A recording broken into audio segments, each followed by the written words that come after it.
All right, now we're going to look at the rear attack and the side attack. And again, these are more of a sentry removal attack.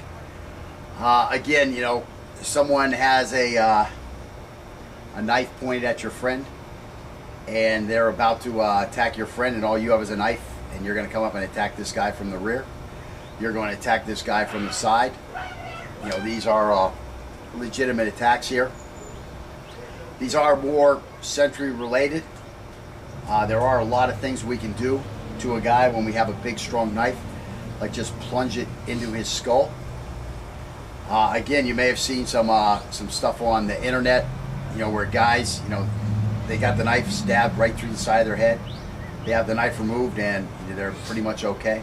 There was one guy, I think he had the knife stabbed right through the top of his head. Mm-hmm. They pull the knife out, and this guy, he like didn't walk too good, like he had a little mini stroke from this thing. So again, you know, everything kind of closed back up. Yeah, yeah. Don't think that this guy is just gonna freaking die because you do those kind of things. You know, there's other things you have to do, and unfortunately now you have your knife stuck in his skull. So you know, while it seems like a good idea, and you've got, you know, a big strong knife that you've seen YouTube videos of a guy smashing it through the hood of a car and severing bones with and shit like that, it's just not a great idea, because if you have luck like me, you know, the knife's going to get stuck in the bone, and you're going to be fighting to get this knife out. And meanwhile, who knows? You know, his brother now has time to come across the bar and get to you, and now you're fighting, you know, a guy with a knife stuck in his head and his brother, and it's a 2-on-1 fight. You know, you just never want to be there. So anyways, here we go. The advantage here is that only the most advanced fighter will be able to direct any strikes or kicks at us when we attack from the rear. And we can further debilitate the threat by taking away his base. Oh, you know what? We forgot to do the stepping on the leg thing. I figured that was coming. So anyways, we're going to quickly grab the head or back of the collar with our empty hand and pull back hard enough that the threat starts to fall back. This will keep him from trying to ball forward, which would give him the opportunity to protect his throat while yelling. We're going to slash the throat wide open. A simultaneous shin kick, which we'll look at now, to the back of the knee joint may be required if the opponent is much taller than us. We're going to mount as he falls and finish the job as necessary. Again, a big club or a rifle butt stroke to the back of the head would work better here, you know, as long as the loud clunk isn't a problem. And again, we're talking about sentry removal. And again, you know, if we're talking about sentry removal, well, you should have a pistol with a silencer. Or, you know, have your Overwatch guy dropping one in the back of his skull from a couple 100 meters away. So anyways, we'll look at this anyways. It's a nice thing to have in the toolbox. Right there. Okay, so again, can I just walk up to this guy and boom, slash him like that? Yeah, I could. Can I just walk up to this guy and start hammering him here and then take his throat? Yeah, I could.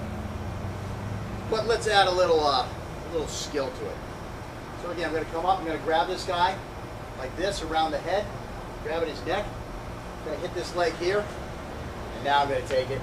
I'm going to grab nice and tight, take him to the ground, tell him how much I love him, and send him off to Satan.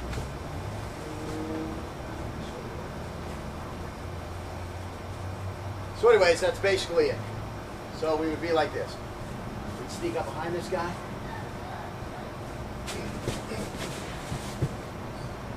Take him down like that. Nice. Yeah.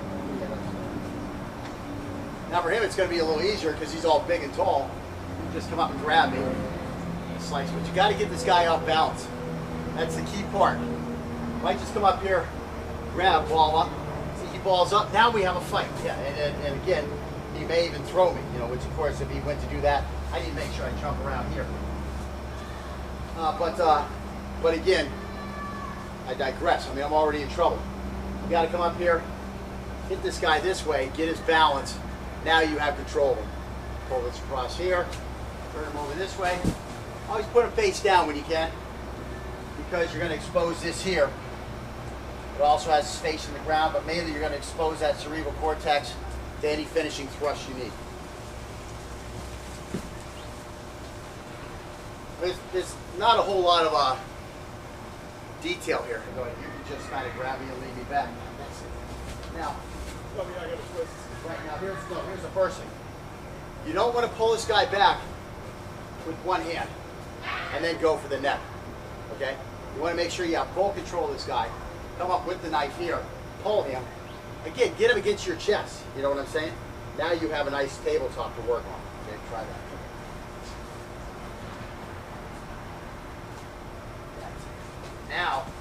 Now you want to change one thing. Go ahead and stand up here. When you grab me, straight back. Oh my God. Straight back. See what I'm saying? See, that's the thing. He had an oh my God moment. So you want to, you don't want to hit down on this guy. When you grab him, it's got to be immediately back and into your chest. You don't want him to fall on the ground because then his neck is going to be down there. You're going to have to chase it. You want to pull this guy right onto your chest, slash, and again, use two hands. Don't try to pull one and cut at the same time. You're trying to cut a moving target now. And you're also pulling him only on one side. Maybe he, just has a natural ability. He's a judo man. He's a jiu-jitsu man, and he automatically spins like this. Now your cut's only on the back of his neck. Now he has a chance to grab you. He has a chance to sound the alarm if that's the situation. So you have a lot of things you got to worry about.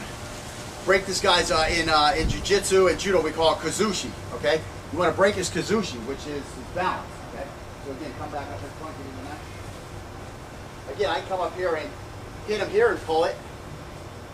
Now this is a timing thing where I'm going to hit here and then pull him. Okay. Or again, for him, where he's so tall, just come and pull him. See where I get to have to take that step? I mean, if I move, he's going to fall. That's when you know you've broken the kazushi, is if you move, he falls.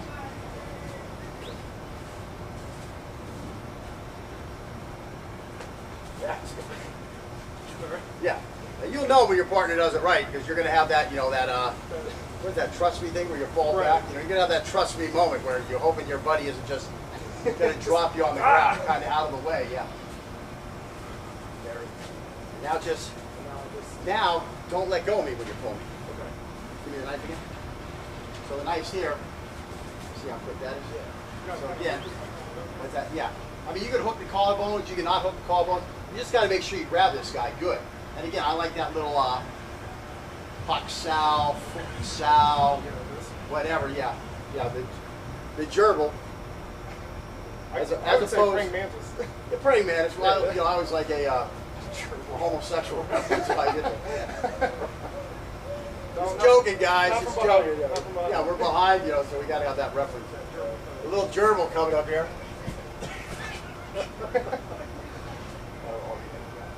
So anyways, kid, you just want to come in here real quick, get the best grip you can, enough to pull this guy back, and look, the knife's right there. I don't want to release him when I do this. I don't want to pull, have my hands up, bring my hands back down and cut. I just want to come up, boom, and cut. And again, you don't have to be nice to this guy. Hit him in the face when you come across. When you're here, bam, smash his face, grove his throat. But it's got to be done in a split second.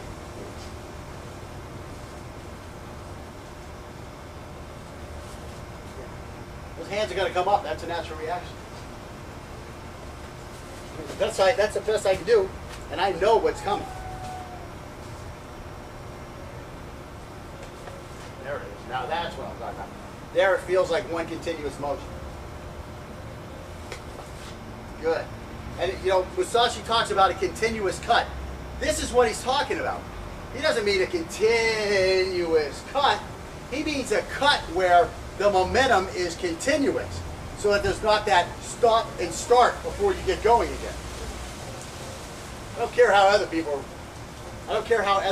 interpreted the book. That's the interpretation, okay?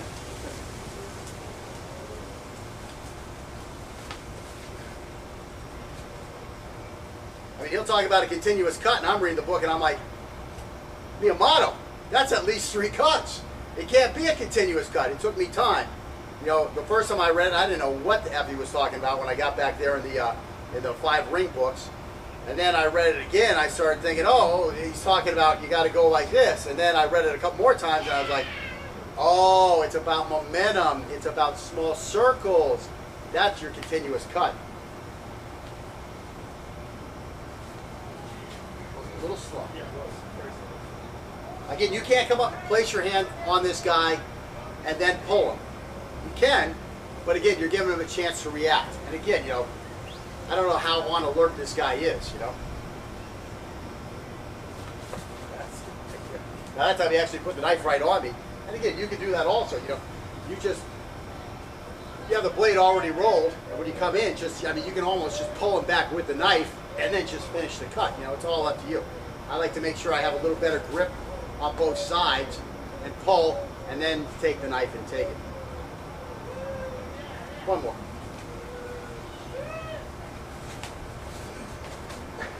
And that's the best I could do right there. He did an excellent job of pulling me back. I mean, I was stuck. I actually thought I was going to have a chance to ball up on it. I didn't have a chance. I mean, everything was broken. Right. And again, low is the secret here. Low is the secret here. You watch these Eskrima masters. You know, these Filipino Eskrima masters. Man, they're down here like this. You know, this serratus system. You wonder what the hell are they doing way down there? They're where they really need to be in a real fight. That's all. That's all I really can say. All right. All right, now we're going to look at the rear attack and the side attack. And again, these are more of a sentry removal attack.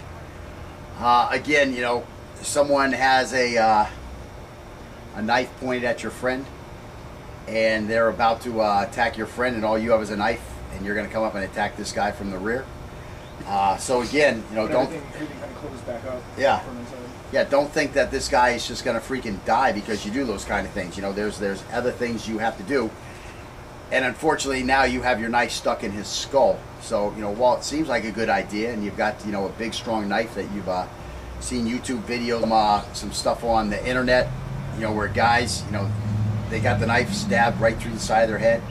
They have the knife removed, and they're pretty much okay. There was one guy, I think he had the knife stabbed right through the top of his head. Mm-hmm. They pull the knife out, and this guy, he like didn't walk too good, like he had a little mini stroke from this thing. You're going to attack this guy from the side. You know, these are legitimate attacks here. These are more sentry related. There are a lot of things we can do to a guy when we have a big, strong knife, like just plunge it into his skull. Again, you may have seen some of a guy smashing it through the hood of a car and severing bones with and shit like that. It's just not a great idea, because if you have luck like me, you know, the knife's going to get stuck in the bone, and you're going to be fighting to get this knife out. And meanwhile, who knows, you know, his brother now has time to come across the